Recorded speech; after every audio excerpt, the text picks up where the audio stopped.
si même tu l'as. Ce qui est fou, elle. Même s'il avait tout. Mais pardon, c'est la flûte dans Zelda? L'ocarina du temps? Ça existe pour de vrai? Bah oui.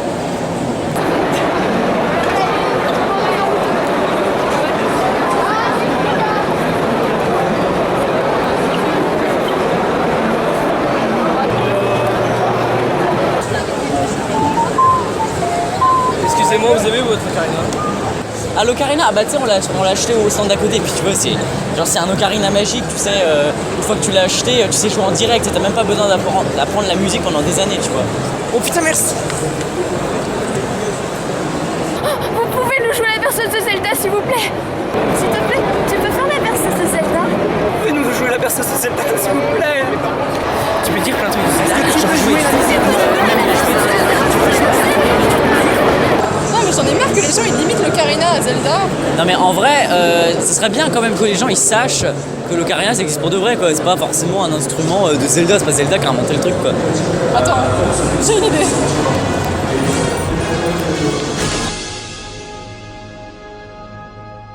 Comme vous le savez sûrement puisque vous regardez cette vidéo, Tristan et moi sommes deux ocarinistes sur YouTube. Plus le temps passe et plus on se rend compte que l'histoire de l'ocarina est très limitée aux jeux vidéo Zelda. Et comme on trouve ça dommage, esclaves que nous sommes, avons fait toutes les recherches sur ce merveilleux instrument qu'est l'ocarina. Alors on vous souhaite un bon visionnage, on espère que ça va vous plaire. Ah, désolé, mauvaise émission.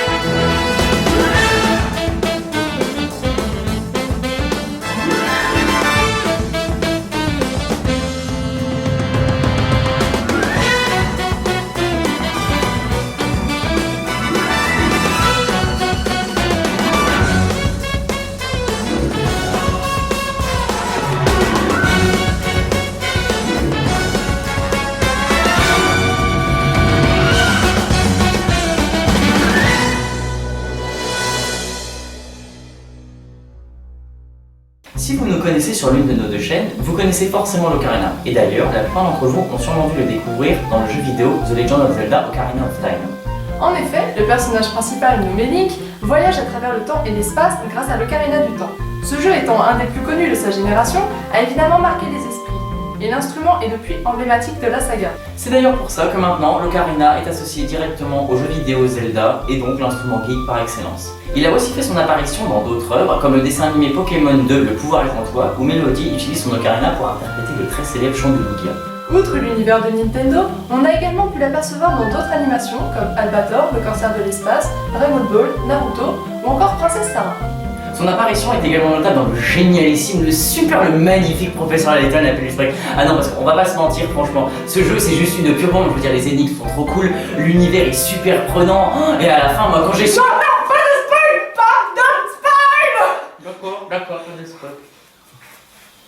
En ce qui concerne le cinéma, on a pu entendre de l'ocarina dans les cultissimes Mon voisin Totoro du studio Ghibli, dans Le bon, la brute et le truand de Sergio Leone, ou même dans Shining de Stanley Kubrick. Bref, c'est grâce à cet engouement pour l'instrument autour des années 80 et 90 que l'ocarina s'est popularisé en France et dans le monde entier, et surtout auprès des enfants de l'époque. Le seul ennui de cette phase de popularisation par Nintendo, c'est que les gens ont fini par croire que l'instrument avait été créé pour la franchise, alors qu'il existe depuis des années. Des décennies? Mais que disons-nous, des siècles? Des millénaires, voyons! Des millions d'années, bien sûr! Des milliards d'années, enfin! Depuis le Big Bang! Avant la création de l'univers! Ouais, mais non, en fait. Ah bah non, ah, tu me coupes l'herbe sous le pied, là. Bref, l'ocarina existe depuis environ 12 millénaires et les premiers modèles auraient été créés en Chine et en Amérique centrale. À la base, l'instrument était une sorte de flûte taillée dans la pierre avec seulement 4 trous. 4 trous. 4 trous.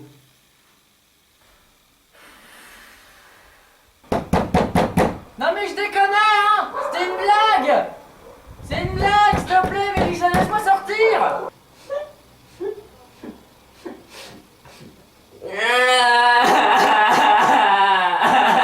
Ensuite, l'ocarina s'est développé dans d'autres pays et est passé de 4 à 6 trous, puis 8 trous. On en a retrouvé des traces en Afrique et en Amérique du Sud. L'ocarina à 10 trous est créé par des boulangers qui utilisaient les cendres du pain, car à cette époque, on les recyclait pour créer de petites poteries. Plus tard, en 1860, Giuseppe Donati donne le nom ocarina, ce qui signifie petite voix en italien, à cette étrange flûte taillée. Il lui donne également la forme qu'on lui connaît aujourd'hui, appelée ocarina traversière. Progressivement, notre instrument évolue et devient capable de jouer encore plus de notes et de monter jusqu'à 3 octaves. En 1900 et quelques, l'ocarina est désormais connu et populaire dans le monde. Pendant la Première Guerre mondiale, les soldats en emportaient d'ailleurs souvent avec eux dans les tranchées, car ils étaient petits, donc facilement transportables. Après ça, la flûte à bec est devenue l'instrument à la mode, tout simplement parce qu'elle était carrément moins chère.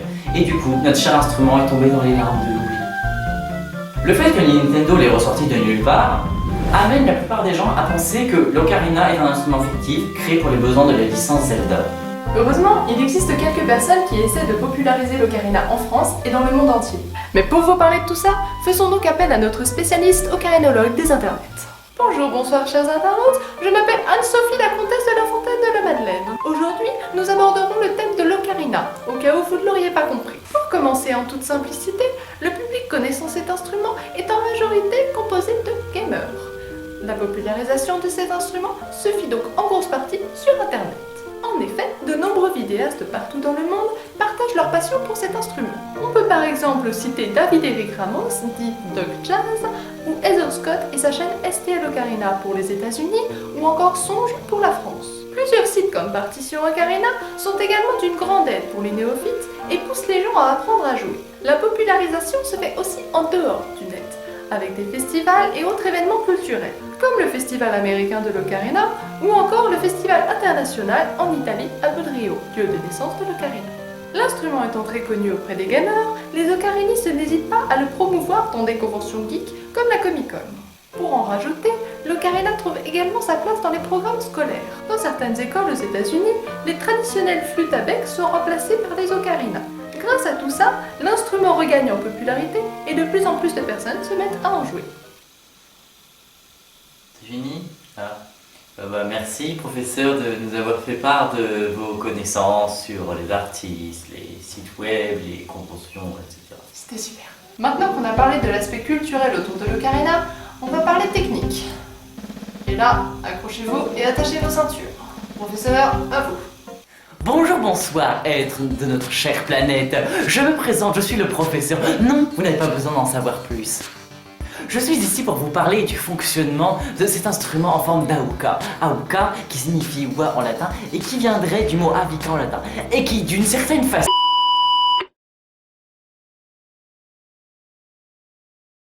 Alors l'ocarina, qu'est-ce que c'est? Qu'est-ce que c'est? Moi je vous le demande tous, qu'est-ce que c'est? Qu'est-ce que c'est? Et vous aussi, qu'est-ce que c'est? Hein? Qu'est-ce que c'est? Eh bien c'est un instrument à vent appartenant à la famille des flûtes globulaires et donc des bois. Ah non, l'ocarina c'est bon. Non mais tu te tais! Tu te tais maman, j'en ai marre, je peux jamais faire une vidéo tranquille dans cette maison, j'en ai marre, on peut jamais être tranquille, je peux pas faire mes vidéos, j'en ai marre, moi j'allais pleurer, tu sais, parce que tu commences sérieusement à m'énerver, hein. Ah! Et coupez-moi cette vidéo, j'en peux plus là! Coupez-moi cette merde! Allez! Bon, je vais quand même finir ce que j'ai commencé, hein. L'ocarina, comment ça marche? Moi je vous le demande aussi, vous, chères personnes qui me regardez, comment ça marche, hein? Comment ça marche? Eh bien ce n'est rien d'autre qu'un résonateur de Helmholtz, enfantin, non?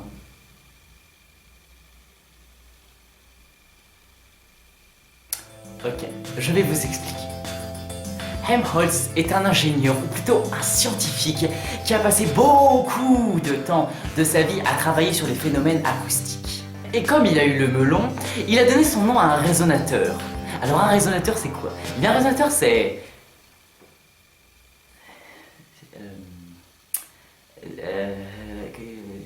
Qu'est-ce qu'un résonateur? C'est un truc, un vide, un trou qui résonne. Voilà. Bref, c'est le même résonateur qu'il y a dans un ocarina. D'ailleurs, le meilleur exemple qu'on peut vous donner est celui de la bouteille. Voyez-vous, écoutez.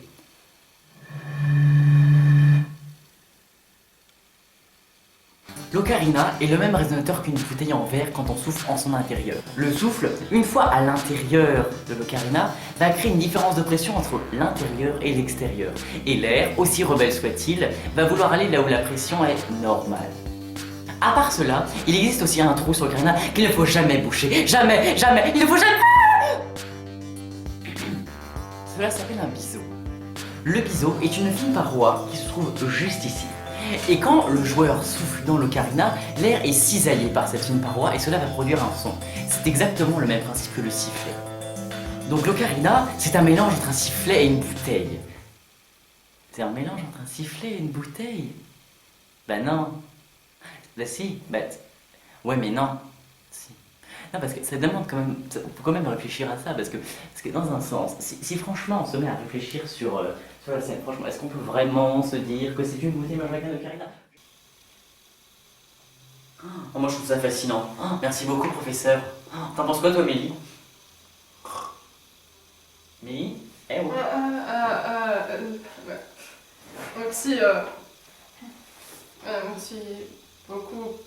Merci beaucoup, professeur, pour toutes ces informations intéressantes.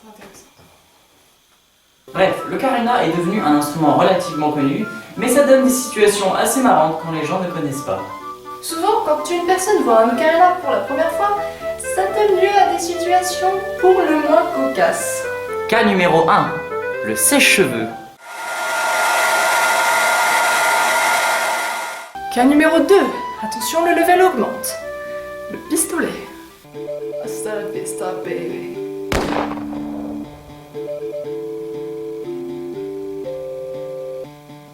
Cas numéro 3, et alors là attention, on passe au level, mais genre le niveau max de la comparaison débile, le téléphone, et ouais.